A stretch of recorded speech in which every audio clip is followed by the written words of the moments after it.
السلام عليكم. اليوم بقول لكم قصة عنيفة حصلت في الكويت في آخر السبعينات لشاب كويتي ينقال له يوسف. يوسف اللي قتل حبيبته اللي ينقال لها ريم. لكن أتمنى منكم شيء واحد، أنكم ما تحكمون على القصة إلى أن تسمعون نهاية هالسالفة هذه. اتفقنا؟ منو يوسف وشنو قصته مع حبيبته ريم؟ يوسف هذا الله يسلمكم شاب كان في بداية حياته في أول العشرينات، موظف ورجل يعني مؤدب وأخلاق وما عنده أي مشاكل. يوسف هذا كان يرتاد أحد النوادي، لكن مو بمعنى النادي اللي هو المكان اللي يدربون فيه، لا، يعني نادي متكامل تقدر تمشي فيه، في حدائق، مقاهي، مطاعم، وفيها كذلك جانب اللي هي صالات التدريب. مالكم بالطويلة، يوسف ارتاد هالنادي هذا مرة مرتين، لمح فتاة جميلة جدا جدا ادخلت قلبه من أول نظرة. وهذه مشكلة الحب من أول نظرة اللي يضيع بني آدم. يوسف أول ما شاف البنت وما كان يعرف اسمها، فحاول إنه يتقرب منها، يبي يشوف هالبنت هذه منو بنته، هل هي مرتبطة ولا لا. الرجل يعني غرضه شريف، ومثل ما قلت لكم يوسف إنسان جدا محترم. البنت هذه اعتقد في داخل نفسه انها الفتاة اللي ممكن انه يستقر معاها وانها تكون زوجته وام عياله المستقبل. الرجل خطط. الحب من طرف واحد هذا يخلي الانسان يبحر في عالم كبير ويبني عليه الاحلام والمستقبل، ما يدري. مالكم بالطويلة، يوسف صار يروح النادي فقط علشان يشوف البنية هذه ريم، يجيس النبض، يشوف تجي مع منو، تروح مع منو، ترافق منو، يبي يعرف هذه منو البنت. شوي شوي قرر أنه في اليوم الفلاني هذا أنه يصارح البنت بمشاعره، يبي يروح لها ويقول له يبا مرحبا، يعطيك العافية، أنا اسمي يوسف، شاب كويتي موظف، وضع الاجتماعي كذا كذا كذا، وأبي أتعرف عليك وأبي أعرف أهلك منو، أبي أتقدم لك. خلاص عزم الولد. وتعرفون دايما الولد إذا معجب في فتاة يصير عنده 1000 حاجز، يخاف من ردة فعلها، يخاف أنها تصده، وخصوصا أن الواحد يعني يحط موضوع النوادي والشوارع هذه علشان والله يتعرف على فتاة بالشارع، أمر صعب جدا وغالبا ما يفشل هالأمر هذا. لكن يوسف خلاص ما يبي البنت هذه تروح منه، يحس إن إذا راحت هالبنت مستحيل يلقى وحدة بهالمواصفات اللي كان يبحث عنها من زمان.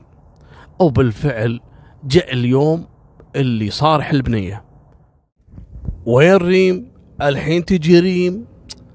المهم طولت عليه، قاعد ينتظر طول اليوم. والمصيبة أنه كان هاللقاء هذا في يوم الخميس. عدى الخميس واللي بعده جمعة، والجمعة دائما هالنوادي هذه تسكر.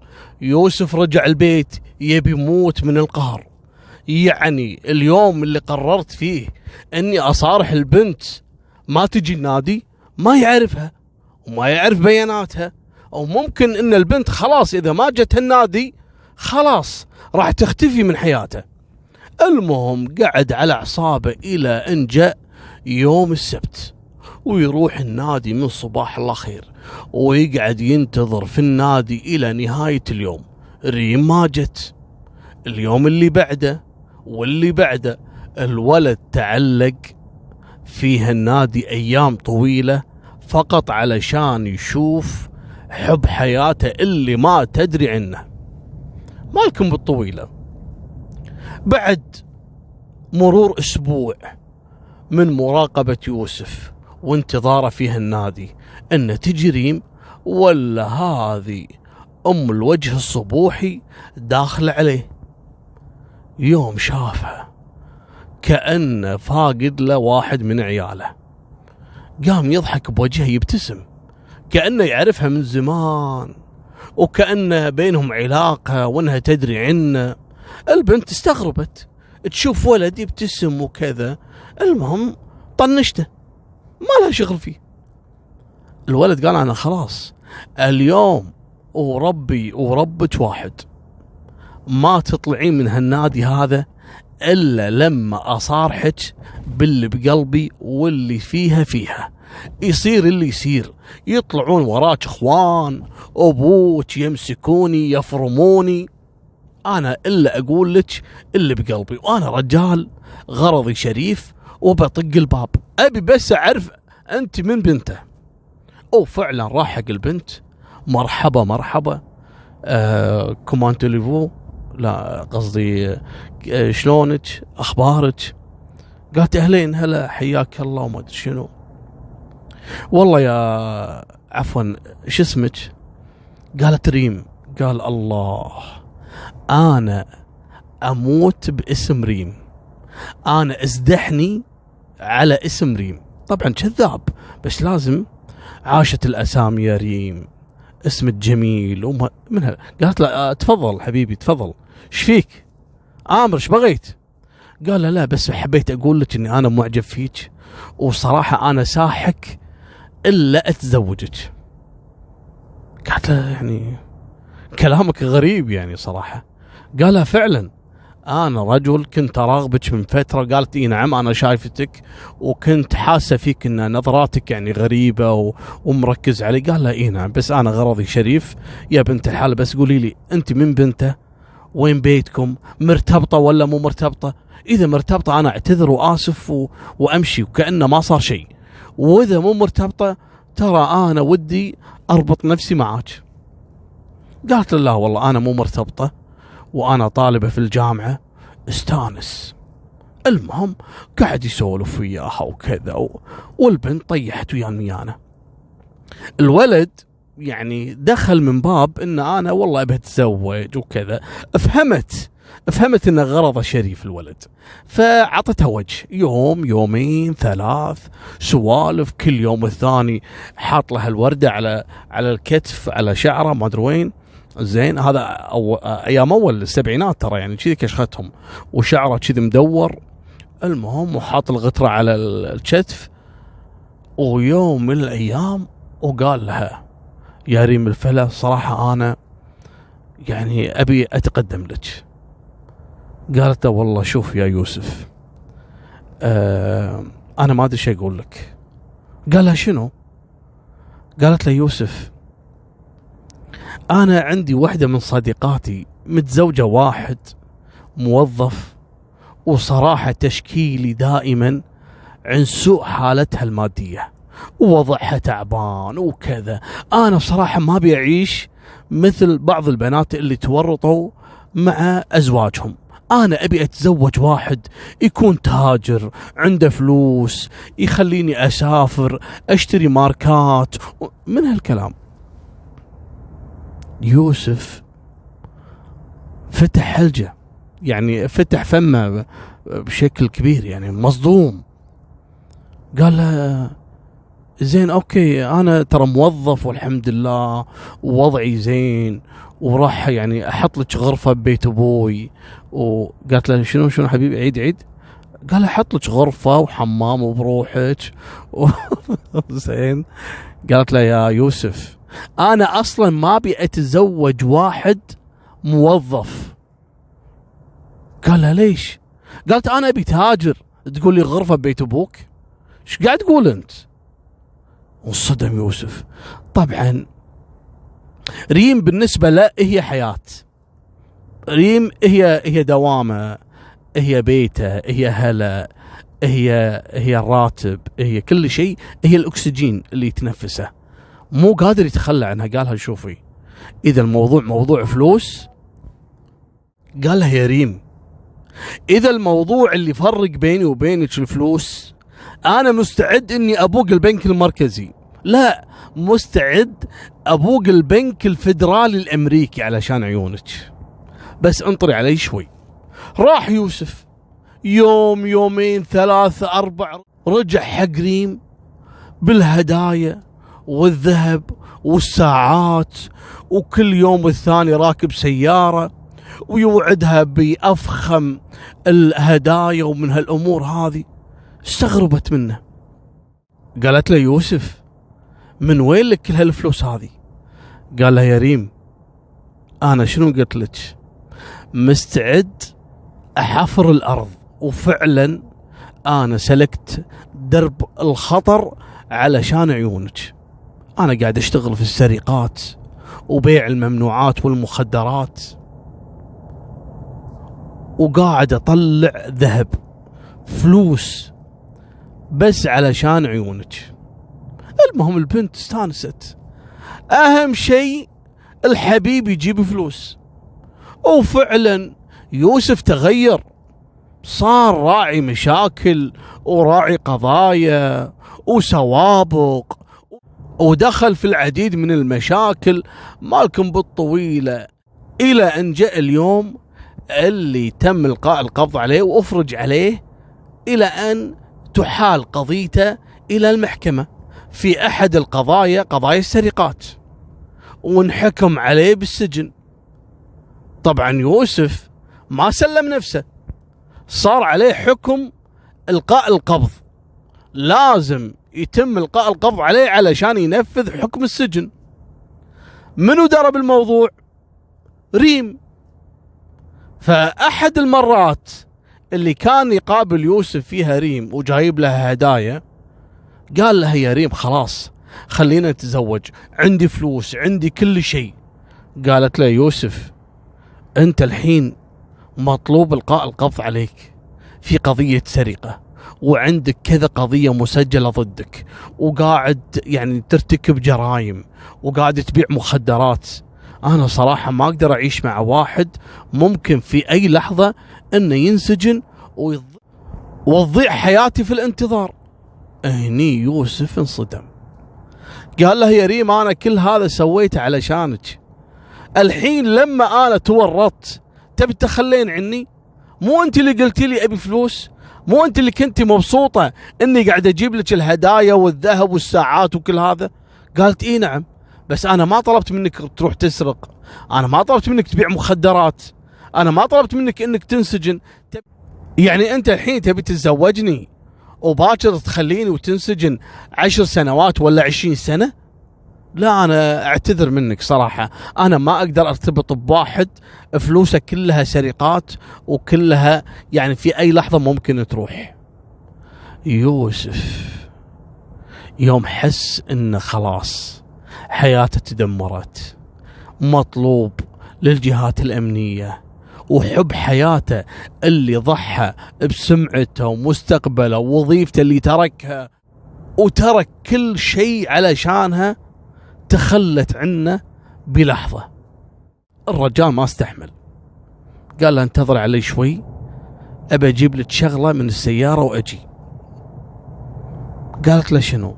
قال له لا هدية أنا كنت مخبيها لك وبعطيك إياها علشان تكون هذه آخر هدية وذكرى حلوة بيني وبينك قبل لا ننفصل. قالت له أوكي. البنت ما عندها مشكلة، أهم شيء إنها تاخذ هدايا، وفعلا تنتظره في النادي. طلع يوسف من النادي، ركب سيارته، طلع الهدية. شنو الهدية؟